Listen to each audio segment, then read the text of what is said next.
உலக இரட்சகர் ஆண்டவர் இயேசுவின் அற்புதமான நாமத்தில் அன்பானவர்களே, உங்களை வாழ்த்துகிறோம். இரவும் பகலும் வாய்ப்பு கிடைக்கும் போதெல்லாம் பரிசுத்த திருமறையை வாசியுங்கள். தேவனுடைய வழிநடத்தலை நீங்கள் காண்பீர்கள். எந்த ஒரு காரியத்திற்கும் சோர்ந்து போகாமல் ஆண்டவராகிய இயேசுவின் சமூகத்தை தேடி பிதாவை நோக்கி ஜெபியுங்கள். அந்த நித்திய அன்பின் பிதா கிறிஸ்துவினுடைய நாமத்தினால் நம்மை அளவில்லாமல் ஆசீர்வதித்து நடத்த வல்லவராயிருக்கிறார். அப்போஸ்தலர் 2ஆம் அதிகாரத்தில் 38ஆம் வசனத்தை வாசித்து பாருங்கள். பேதுரு அவர்களை நோக்கி, நீங்கள் மனம் திரும்பி ஒவ்வொருவரும் பாவ மன்னிப்புக்கென்று இயேசு கிறிஸ்துவின் நாமத்தினாலே ஞானஸ்நானம் பெற்றுக்கொள்ளுங்கள். அப்பொழுது பரிசுத்த ஆவியின் வரத்தை பெறுவீர்கள். எத்தனை ஒரு ஆசீர்வதிக்கப்பட்ட ஒரு செய்தி!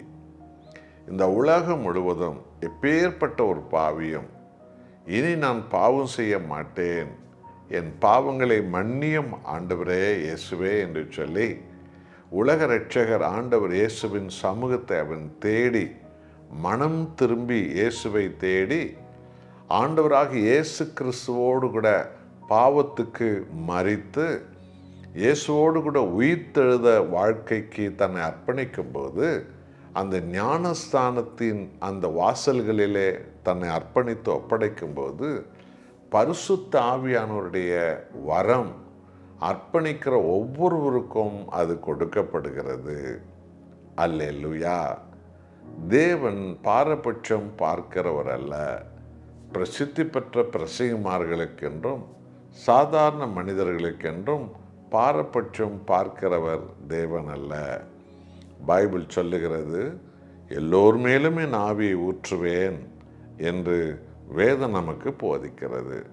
பார்த்தீர்களா, தேவனிடத்தில் பாரபட்சம் என்பதே கிடையாது. அதோடு மாத்திரமல்ல, ஆண்டவர் இயேசுவை தேடி வந்த அத்தனை ஆயிரம் பேருக்கும் கர்த்தராகிய இயேசு கிறிஸ்து திருப்தியாக உணவளித்தார் என்று வேதம் நமக்கு போதிக்கிறது. தேவன் பாரபட்சம் பார்க்கிறவர் அல்ல. அவருடைய ரட்சிப்பை தேவன் இலவசமாக எல்லோருக்கும் கொடுத்திருக்கிறார். தேவன் பாரபட்சம் பார்க்கிறவர் அல்ல.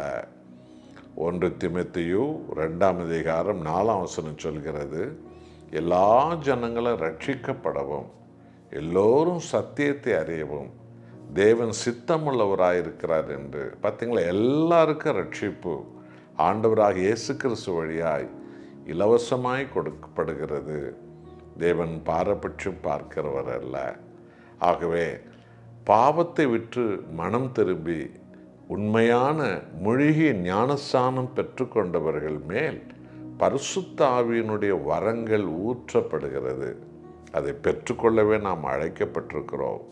பிசாசுகளை துரத்த, வியாதிகளை அழிக்க, கட்டுக்களை முறிக்க, பாவிகளை மனம் திருப்ப, கட்டப்பட்டவர்களை விடுவிக்க, விழுந்து போன மக்களை எழுப்பி நிறுத்து வாழ வைக்க, பலவிதமான தீமைகளால், சாபங்களால், மாந்திரிகத்தால் பிடிக்கப்பட்ட மக்களை இயேசுவின் பெயரால் விடுவித்து நாம் ஆண்டவருடைய ஜனங்களாக அவர்களை மாற்றி அமைக்க ஆவியானுடைய வரங்கள் நமக்கு கொடுக்கப்படுகிறது.